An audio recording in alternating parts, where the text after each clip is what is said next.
Bonjour messieurs, dames. Je m'appelle Reda Oulamine, je suis avocat au barreau de New York, Paris et Casablanca. Je voudrais vous entretenir aujourd'hui du sujet des garanties de paiement. Les garanties de paiement. Alors, qu'est-ce que sont les garanties de paiement?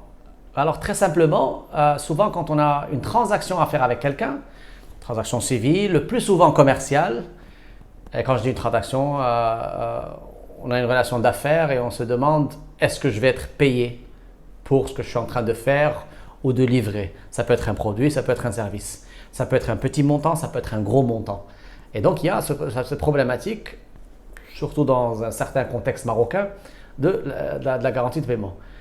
Alors, les garanties de paiement, elles répondent à ce besoin de sécuriser la transaction. Comment puis-je faire en sorte d'être payé? Très bien. Alors, pour ce faire, il existe des garanties qu'on appelle personnelles et d'autres qu'on appelle réelles parce qu'elles portent sur un objet, un bien meuble ou immeuble qu'on donne en garantie. Alors, les garanties, en gros,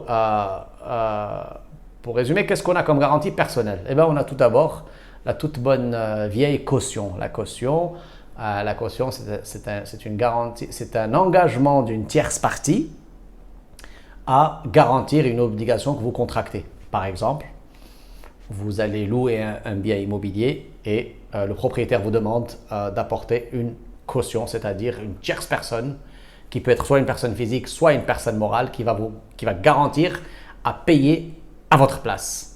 Donc la caution, sans rentrer dans trop de détails techniques, la caution peut être solidaire, elle peut être solidaire ou pas, elle peut être divisible ou pas divisible, avec bénéfice de la discussion ou pas.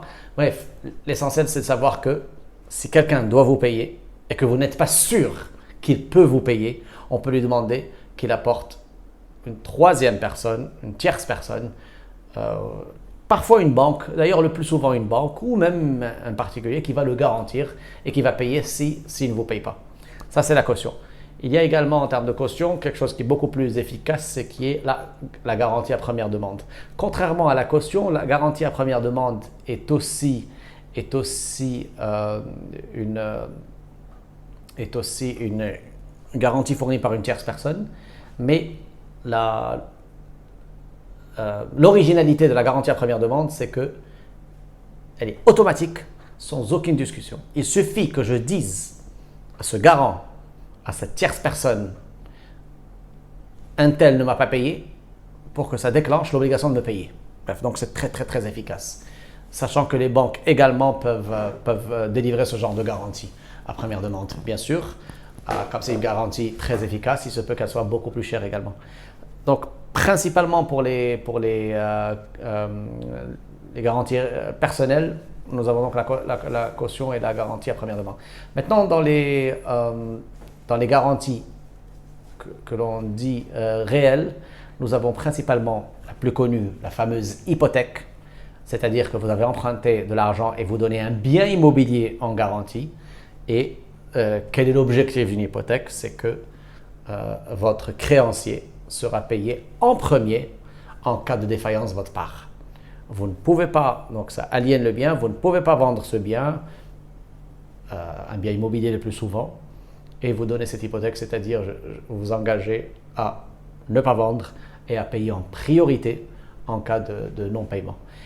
À part l'hypothèque, nous avons également le nantissement, qui est aussi une garantie très efficace et qui peut porter sur un bien meuble ou immeuble. C'est c'est l'une des grandes différences avec l'hypothèque. On peut nantir des parts sociales d'une société, on peut nantir une voiture, des parts sociales, des biens meubles, je veux dire, des biens meubles. Et donc, là aussi, cet acte de nantissement va être inscrit le plus souvent au tribunal de commerce et va garantir au créancier sa créance.